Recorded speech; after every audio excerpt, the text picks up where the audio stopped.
Great news, everyone. Yes, I have some exciting news, everyone.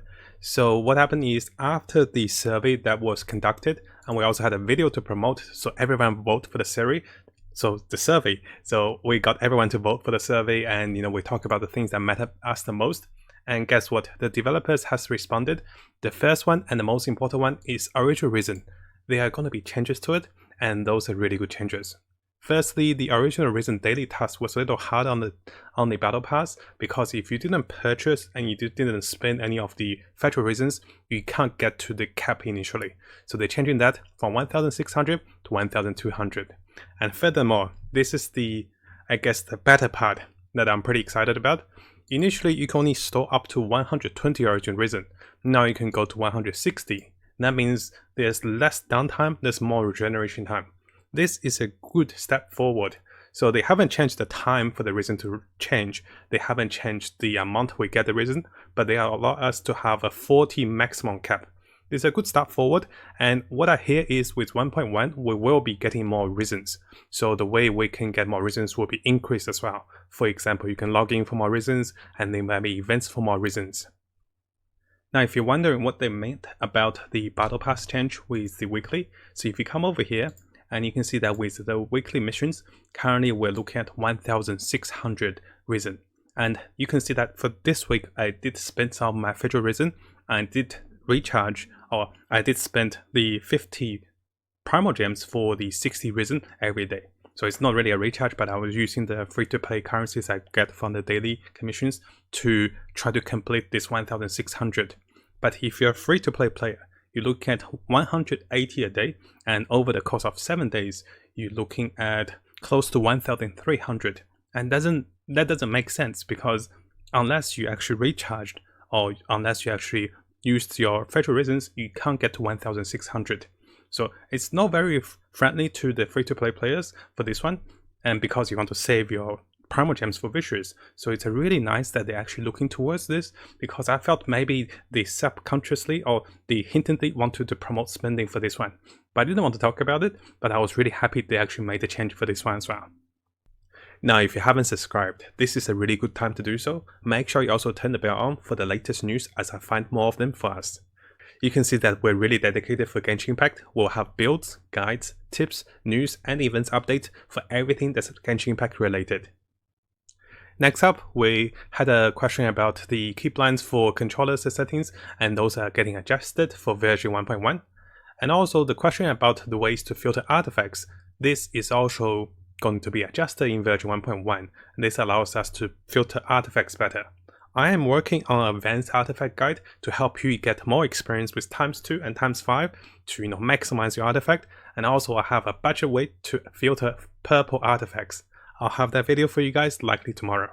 Now you may be wondering, what do they mean by filtering artifacts? And my artifacts looks fine. I can go into artifacts, I can see all type of fire artifacts. So what do they mean by filtering artifacts? I think what they meant by it is over here. If I click to enhance, and okay, this one's max enhanced. So if I click to enhance over here, what you're going to see is I can select from 1-star, 2-star, and 3-star materials, which are fine. I can automatically select them. But what if I run out of those and I need materials to enhance? So what I do is I can choose from the useless or the weak 4-star items. But the problem is I don't know which one's which. If I click onto one, guys, I can't tell. I can't see the stats for it. And I don't want to lose a good one. But how am I going to know which one's bad, which one's good? So this is what they're going to address on patch 1.1, I believe. But in the meantime, guys, I do have a guide that is coming tomorrow to show you guys how to address for those without the patch change. So I've been thinking about this for a long time, finally made the breakthrough, so I can kind of know which one's which after. And very excited to show you guys this with my combination theories of ×2 and ×5 probabilities of the artifact enhance for better experience. Next up, traveling time is consuming. We heard about the teleportation point, and this also confirms from all the leaks that we've been hearing that there is going to be a portable teleportation point. Let's say you travel to a map, you have to go back to change your traveler to Geo or Amino, not Amino. Gosh, spring. So change your traveler between the two elements.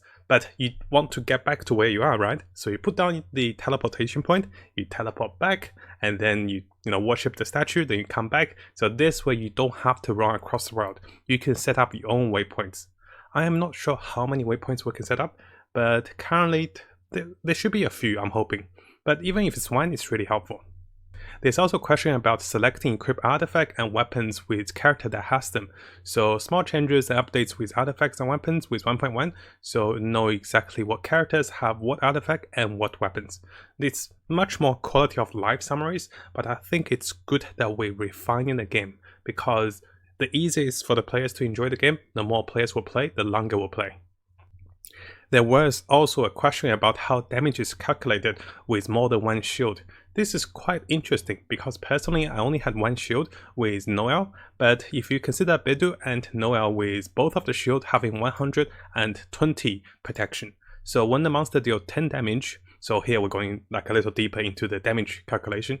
So if a monster deals 10 damage, the first shield is going to have 90 remain, while the second one is going to have 10 remain. So what's happening is the two shields are being overlaid on top of each other. They doesn't work like 100 plus 20 is 120. They work like 100 and 20. So the moment one damage exceeds the first shield, it pops, but the second one will stay. So the shield doesn't stack. That's what they're saying. If you deal 50 damage to the character, now the only shield left is going to be the tight collar with 50 left. The Noel shield has broken. And if a damage exceeds the maximum value for both of the shield, say 110, the 10 damage is actually dealt towards the character. So we can't stack 5 shields. What you can do is, you have one shield, when one shield breaks, then cast another shield. Stacking 2 shields does not work. And that was what this is about. It took me a while to understand as well. And also over here, they talk about the elemental shield that you can create with Geo likely, and the 250% absorption effectiveness of the element of the same type. What that means is, if you create a shield of pyro and you take pyro damage, you can absorb more of that particular damage. And similarly with Noel's Geo shield, if enemy deals Geo damage to you, you have more durability with regards to that damage. So to summarize, guys, yes, they did hear us with the, making the survey and answering and also voting for the new updates, the things we wanted and the things we're concerned with. They haven't addressed on the primal gems, but it's a good step forward with them looking towards the original Resin. And also they are planning to change original Resin from 120 to 160. Very lovely, right? So good work everyone, we made changes work and we'll work towards more changes for our free-to-play and also low-spending community. Now, if you found this video helpful, make sure you subscribe and also turn the little bell on for the latest news. I'll be looking towards to make more builds, guides, tips, and news and event updates for us as we come further into the game. And as always, I wish you guys the best of luck with Genshin and have the most fun in exploring this wonderful world.